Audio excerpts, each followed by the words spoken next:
Asif Khan chairman Wasim national تحریک کا السلام علیکم دوستو۔ آج یہ میں ایک ویڈیو تاریخی حوالوں سے آپ کی خدمت میں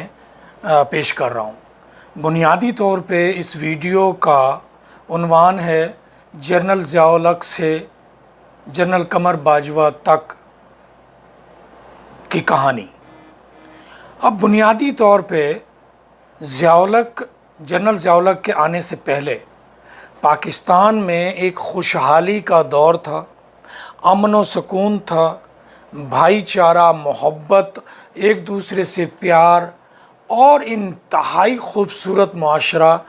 تیزی سے ترقی کی جانب بڑھ رہا تھا۔ اس معاشرے کے ترقی سے امریکہ اور اس کے حواری خوف زدہ ہو گئے، اور جب الیکشن ہوئے تو الیکشن میں پیپلز پارٹی اور ذوالفقار علی بھٹو کی مقبولیت کی وجہ سے ان کو بڑی فتح یابی ہوئی، لیکن اس میں دھاندلی کا ڈرامہ رچا کر ڈالروں کی بورییں مولوی صاحبان میں تقسیم کر کے، اور ایک تاریخی حوالہ بھی دینا چاہتا ہوں، اور تاریخی حوالہ وہ یہ ہے کہ اس وقت امریکہ نے پاکستان میں رجیم چینج اور مداخلت کے لیے مولانا فضل الرحمان کے والد مولانا مفتی محمود کو استعمال کیا اور قومی اتحاد بنایا، PNA پاکستان قومی اتحاد، جس کو 9 ستارے کہتے تھے، اور انہوں نے اس وقت پاکستان کو عدم استحکام دینے کے لیے نظام مصطفیٰ کا نام استعمال کیا، اور اس کے ذریعے سے ڈالروں کے ذریعے سے امریکہ کی انٹری ہوئی، اور پاکستان کی بربادی کا ایک نیا سفر شروع ہوا۔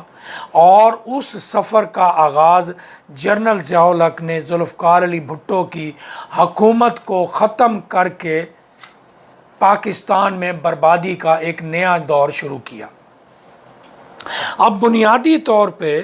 اس ساری سازش کی وجہ سے پاکستان میں نظام مصطفیٰ کا نظام تو نہ آیا، لیکن پاکستان کا امن برباد ہو گیا۔ پاکستان میں کلاشنکوف متعارف ہو گئی، کلاشنکوف کا کلچر، قتل و غارت متعارف ہو گئی، پاکستان میں ہیروین کا نشہ متعارف ہو گیا، پاکستان میں شیعہ سنی کی مصنوعی لڑائی کر کے بڑے بڑے ذہین فتین PhD ڈاکٹرز اور مشہور و معروف شخصیات کا قتل عام شروع ہو گیا، اور اس بربادی کا اظہار یا اس بربادی کی شکل پاکستان کے گلی گلی کوچہ کوچہ میں نظر آنے لگی۔ اور پھر پاکستان کی اس بربادی کا صرف ایک ہی ذمہ دار تھا، جنرل ضیاء الحق، اور جنرل ضیاء الحق نے معاشرے کو بربادی کی طرف دھکیل دیا۔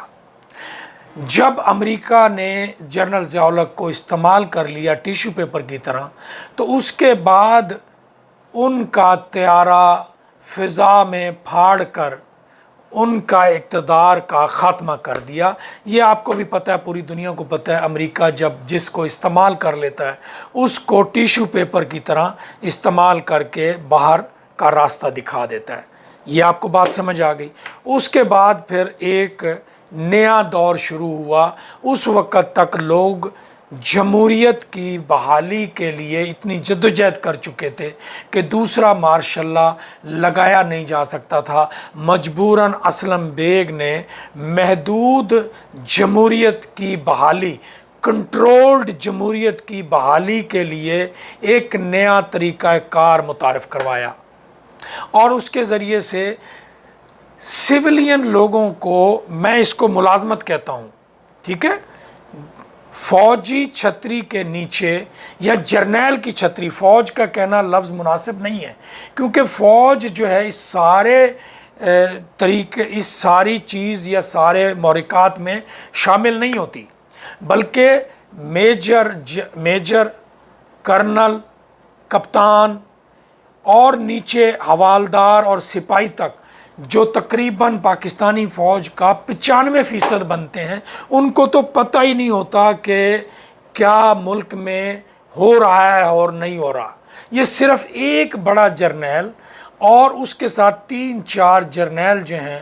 وہ یہ سب کچھ اقدامات کرتے ہیں، اور اس کے نیچے جو فوج ہے وہ ظاہر ہے فوج کا سسٹم کچھ اس طرح کا ہے کہ تابع داری اور سلوٹ کرنا اور حکم کی تعمیل کرنا. تو وہ اس سارے معاملے میں شامل نہ ہونے کے باوجود ان اقدامات پہ عمل کرتے ہیں جو ایک جرنل اور اس کے 3-4 حواری اپنی مرضی و منشا کے لیے پاکستان میں کرنا چاہتے ہیں. اس کے بعد مشرف صاحب کا ایک دور ہوا، پھر مشرف کے دور میں دوبارہ امریکہ کی انٹری ہوئی. اب ذرا یہ غور یاد رکھنا ہے آپ نے، امریکہ کی انٹری ضیاء الحق کے دور میں، پھر امریکہ کی دوبارہ سے انٹری مشرف صاحب کے دور میں، جنرل مشرف کے دور میں ہوئی. اور پھر ایک نیا بم دھماکے، بلڈنگیں اڑانا، بسوں میں دھماکے، اور یہ سارے مظالم اور ایک کالی رات کا دور چلتا رہا. اور پھر اس کے بعد جو ہے سویلین حکومت آئی. لیکن پھر دوسری مرتبہ امریکہ نے ٹیشو پیپر کی طرح جنرل مشرف کو استعمال کر کے باہر کا راستہ دکھایا، اور اس کا پھر کوئی والی وارث نہیں. آج لاوارثوں کی طرح دبئی میں غالباً یا شارجہ میں جہاں پر بھی وہ ایک قسم پرسی کی کہہ لیں بیمار انسان کے طور پر، کمزور لاغر انسان کے طور پر اپنی زندگی گزار رہے ہیں، اور بقول میڈیا کے آخری سانسیں گزار رہے ہیں. ٹھیک ہے جی، اب آپ کو یہ سمجھ آ گیا. اب تیسرا دور پھر شروع ہوا مشرف صاحب کے بعد، اور اس میں کچھ عرصے تک کنٹرولڈ ڈیموکریسی کو برداشت کیا گیا، لیکن وزیر اعظم کا تختہ الٹ دیا گیا 3 سے 3.5-4 سال کے دوران. یوسف رضا گیلانی صاحب 3 سے 4.5 سال کے دوران فارغ، 4 سال کے دوران. اپنے نواز شریف 3 سے 4 سال کے درمیان فارغ. یہ پالیسی ہے فوج کی نہیں، صرف ٹوٹل جو بااختیار 3 یا 1 پلس 3 یا 4 جرنیل. کیونکہ اگر آپ کسی میجر، کسی کرنل، کسی کیپٹن، کسی حوالدار، کسی عام فوجی جوان سے اگر پوچھیں گے کہ کیا آپ کی رائے لی گئی رجیم چینج کے لیے، حکومت کی تبدیلی کے لیے، تو وہ کہیں گے نہیں، ہمیں تو پتہ ہی نہیں، ہم تو عام شہریوں کی طرح جس طرح آپ کو پتہ چلتا ہے اسی طرح ہمیں بھی پتہ چلتا ہے. لیکن ایک جرنیل پلس 3-4 اور ان کے ساتھی مل کر جو اپنی ترقی اور اپنی خوشحالی کے لیے پاکستان میں اقدامات کرتے ہیں، ان پر مجبوراً فوج کے نچلے اور درمیانے درجے کے جوانوں اور افسران کو عمل کرنا پڑتا ہے. اور اس کے بعد کیا ہوا؟ اس کے بعد قمر جاوید باجوہ صاحب تشریف لے آئے. قمر جاوید باجوہ صاحب نے آ کر اچھے کام شروع کیے. اب آپ حیران ہوں گے اچھے کام، کیونکہ مجھے یہ پتہ ہے کہ ضیاء الحق نے ہیروین متعارف کروائی، کلاشنکوف کلچر متعارف کروایا، شیعہ سنی لڑائی کروائی، قبائلی علاقے میں لڑائی کروائی، افغانستان میں مداخلت کروائی، اور بے تحاشا اس طرح کے اقدامات کیے جس کو ریورس بیک گیئر لگایا قمر جاوید باجوہ نے. ملک میں فرقہ وارانہ کشیدگی کو کم کرانے کے لیے اقدامات کیے، قبائلی علاقے میں امن کی کوششیں پوری کی، افغانستان کا اندر مداخلت کو کم سے کم تر کیا، اور بہت سارے ایسے اقدامات کیے جو ضیاء الحق کی غلط پالیسیوں کی وجہ سے ملک کی بربادی ہو رہی تھی، جس کی وجہ سے مجھ جیسے سیاسی کارکن ان کے ان اقدامات کی تعریف کرتے تھے. لیکن ایک امریکہ کی رجیم چینج میں انہوں نے اپنا کردار ادا کر کے وہ ساری محنت پر پانی پھیر دیا. اور آج ایک عام شہری بھی ان سے سوال کرتا ہے کہ قمر جاوید باجوہ صاحب آپ کیوں استعمال ہوئے؟ ہاں، وہ استعمال اس لیے ہوئے کہ فوج کی انٹرنل پالیسی، سوری فوج کی نہیں، پھر وضاحت کرنی پڑتی ہے،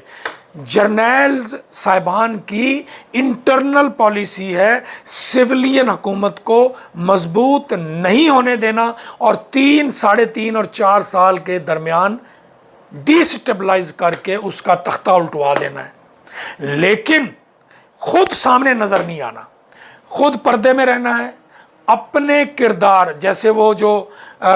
پرانے زمانے میں نا ایک چرپائی کے پیچھے بندہ بیٹھا ہوتا تھا اور سامنے گڈی گڈا اور وہ مختلف پتلے جو ہیں ان کو چلا رہا ہوتا تھا، اسی طرح سے جنرل صاحبان سیاسی زرداری کو، نواز شریف کو، شہباز شریف کو، مریم نواز کو، ان کو پتلوں کے طور پہ ہلا ہلا کے ان سے وہ اقدامات کرواتے ہیں تاکہ ان کے اوپر گند آئے اور خود وہ بالکل پردے میں بیٹھ کے چپ کر کے اپنی فوج کو تنقید سے بچائیں۔ اب لوگوں کے لیے سوال کھڑا ہو رہا ہے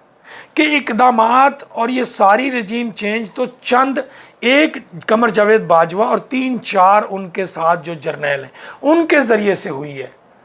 اب پوری فوج کا تو اس میں قصور نہیں ہے۔ اب ہم کیسے